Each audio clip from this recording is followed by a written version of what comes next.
It's over 40 years I've been coming to Fraser Island and I just love the place. Whoa, here we are. The in-skip barge is just over there. Costa will be on it, I hope, with a bit of luck, my old mate. And phone, psst, I won't chuck it. I will be switching it off. Lock the hubs in and drop it at 16 PSI. Beautiful. This is the beginning.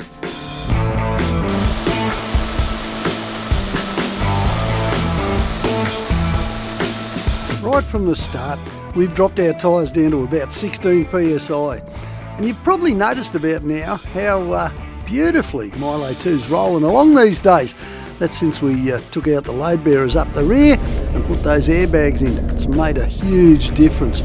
Now, you need to let your tyres down because in-skip point is one of those places where you can sink down real deep. And guess who's coming along for the ride? Yeah, you betcha. It's hard to keep Brad away, isn't it?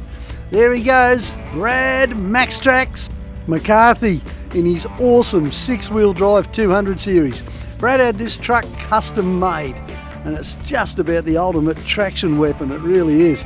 It's because he likes crossing deserts and because Fraser Island's probably his favourite spot. And just make sure you always follow the instructions when you get on the barge. It's drive in, drive off, so there's no reversing required. And you can buy a return ticket right there on the barge if you're not that well prepared. How many's in your car, Two? Two. The Manta Ray's owned by my old mate Costa. He's owned and operated it for years, but these days he's pretty busy in his coffee shop, so he's got a crew of likely lads running the ship for him. But it's no drama at all. In-skip point across to Hook Point is really not a long trip, and for people who haven't done it before, the important thing is to let your tyres down well before you get on the beach and just follow the instructions all the way through. If there's a bit of a line-up, well, stay with it. Don't try and jump the queue or anything like that. The locals don't take too handy to that at all. The crossing only takes about 15 minutes, so you've got enough time to hop out of your car and take a couple of photos or something like that, but make sure you're all belted up and ready to go when you see the ferry pull up at the other end. We call it a barge up here in Queensland, by the way. Ferries is for you people down south. Let me know if I'm going too fast for you guys, won't you?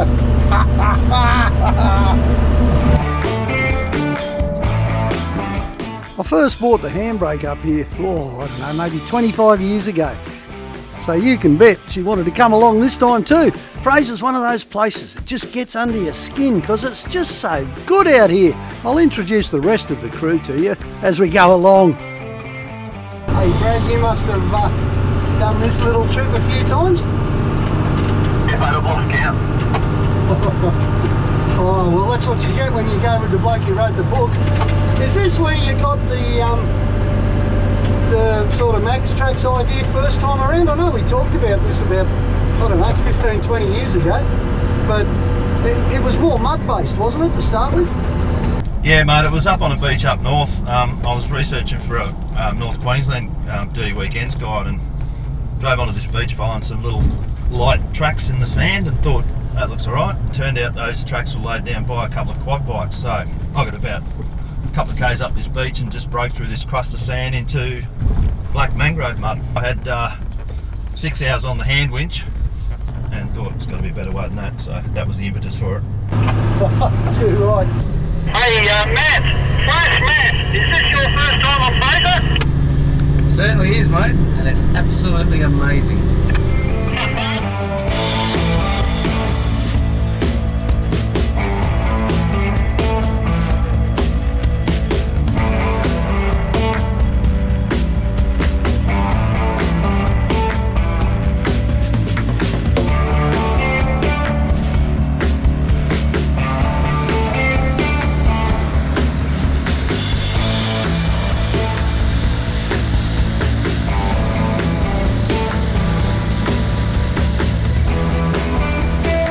You can see here how far the tide is out at the time we hit the beach. It's actually on the way out, and that's a good time to hit it. It really is, because the first 20 or so k's up around the corner, you land on the southernmost point and you sort of head to the eastern beach straight away. That first little bit is really tough to get through, at high tide. In fact, it's just about impassable, and you might have to take the Hook Point inland road instead. And that's not much fun. You'll find Coffee Rock in a few places up the island on the east coast. That's all right. Just drive through it carefully and, watch out for other vehicles coming the other way. You can imagine, though, when the tide's up, it can be a whole different ball game. If you are forced to take that inland road, it runs pretty much parallel to the beach anyway, and there's a couple of access ramps. There's one at about the 11k point and another one at about 18k's. So if you come off the barge and you just can't go anywhere, take the inland road and have a bit of a look down. Just see where the tide's at by the time you get to those access ramps. Because on Fraser, there's no avoiding the beach. You just got to travel along it. So if you see someone fishing or swimming or whatever they're doing, just slow down. There's probably kids around. Take it real easy. There's a couple of whales out there about 2 o'clock.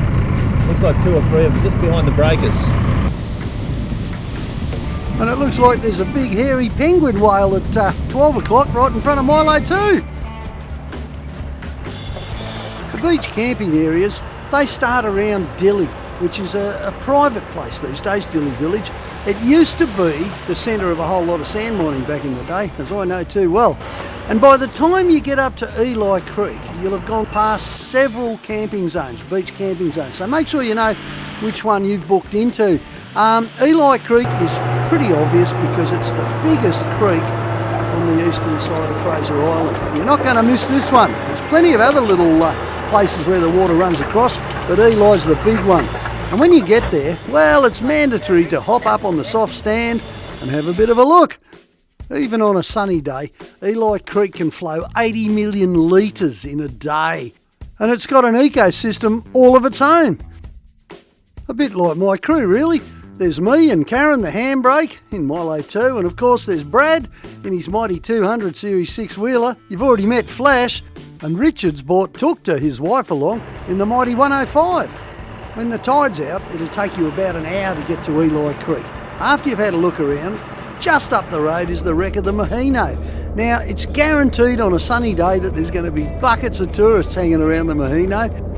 The Maheno's a big slice of Australian history. I'll tell you more about it later, but it was a hospital ship during World War I, amongst other things. And then in 1935, it was being towed to a wreckers up in Japan, and the cable broke, and it wound up here on the beach. And ever since then, well, it's been something for us to look at. But I'll tell you what, there's been less and less of it every year. Anyone who doubts the power of Mother Nature just has to see what's happened to the Maheno. Certainly in my last 40 years, to see how strong our big lady is. More on that later. Right now, we're going to have lunch. And Tukta, well, she happens to be an awesome cook. So I guess it's her turn to cook, hey? Tukta loves cooking, and those spring rolls and satay chicken is looking awesome. Stand back, Matt. Leave some for me. Good on you, mate. The biggest settlement on Fraser is Eurong, which we went past about half an hour ago. But up here, look for the signs to Happy Valley and also the signs to cathedrals, because there's, shops there and a little bar and all sorts of things. You can get fuel at both cathedrals and Happy Valley, as well as down at Eurong. It's not cheap on the island, but it's better than pushing, that's for sure. You'll see lots of coloured sand cliffs on the western side of the beach as you're driving up, and that's all from sand that's been blown up and stacked over years and years and years. After 2 to 3 hours, depending on how you're travelling, you're going to get up to the first little turnaround on Fraser Island, and that's Indian Head, and you can see why it's called Indian Head straight away. Now just be a little bit careful, because this is where most people get bogged, on the boggy sand that goes through the bypass track behind Indian Head. It's a little bit rough in places, you don't want to hit it too hard, that's for sure. But by the time you're in the middle of it, it's nicely crisped up and it's not too bad. The worst part's coming off the other end, just on the bit of beach before Middle Rock. Don't worry, you're going downhill, so it won't matter. Just pay attention for when you're coming back. Now at Middle Rock, unless you're camping down south, you're going to be taking the bypass track around to Waddy Point and Orchid Beach. This is a fairly easy sort of a track, but it should be handled nice and slow. The champagne pools are right in the middle of it. There's always a couple of dingoes around, and there's also a good public toilet there, just in case the ladies need it. We'll come back to Indian Head later, but right now I want to take an inland track up the back of Waddy and head over to Platypus Bay. If you're looking for a bit of adventurous four-wheel driving, this isn't a bad place to do it. Brad decided to show us how good the six-wheel drive is in this kind of conditions. And just look at the way that thing operates.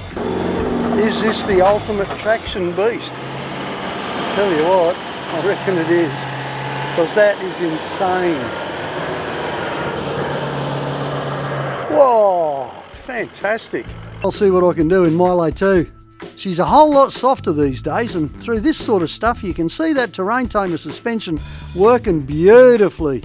It's really starting to come together, this truck. I'm loving it.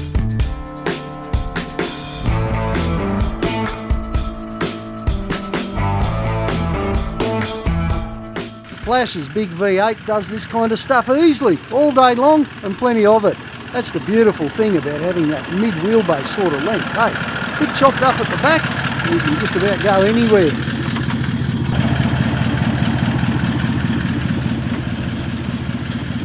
Richard's just showing off in the 105. This thing's quite an amazing vehicle. You know, if you're thinking of coming to Fraser, it's certainly not about tyres. It's just about letting the air out while you can. The track over to Platypus Bay from the back of Orchid Beach takes a couple of hours on a good day. There's lots to see and do on the way though, and then there's Wathumba Creek itself. Just make sure you walk it before you drive it.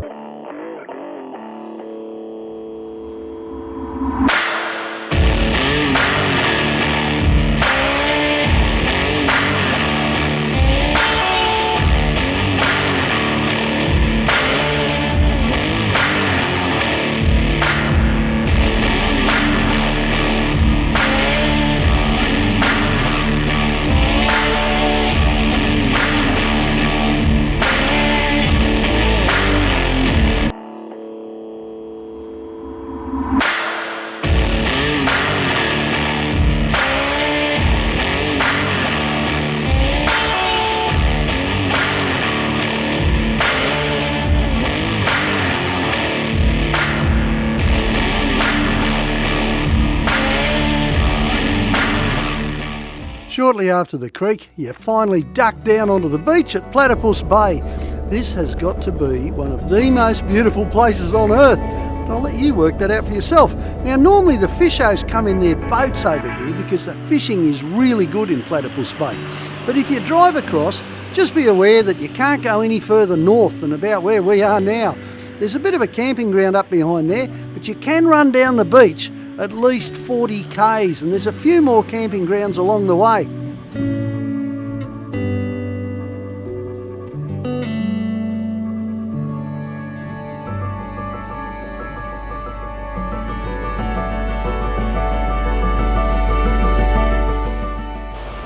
Alright, well we came across the creek and this is Platypus Bay. Now you're only allowed to drive a couple of 100 metres either side of the kick-off, but who cares, because here we are on the western side, the northwest tip of Fraser Island. There's nobody else here at all, and it's just the most magnificent sunset. You probably won't need your MAXTRAX here because it's quite firm apart from that bit up there. Anyway, tide's whistling in. We might need to go and find somewhere to camp. Beautiful, wow. This is the bit that makes life worth living. It really does. This is like west side of the Cape or something, you know? It's hard to believe. Harvey Bay's just over there. Maryborough's just over there. And we're here right on our own. Crazy, absolutely crazy.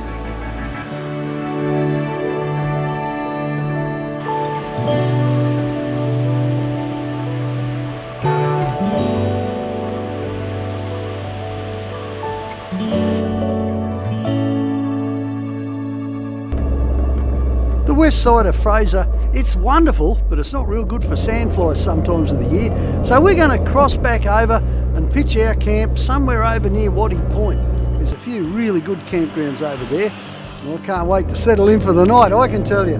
But meanwhile, it's just great being able to see at night. I must admit, I really like my new driving lights. Thank you, XTM. They're awesome. Look at that. How good's that, eh?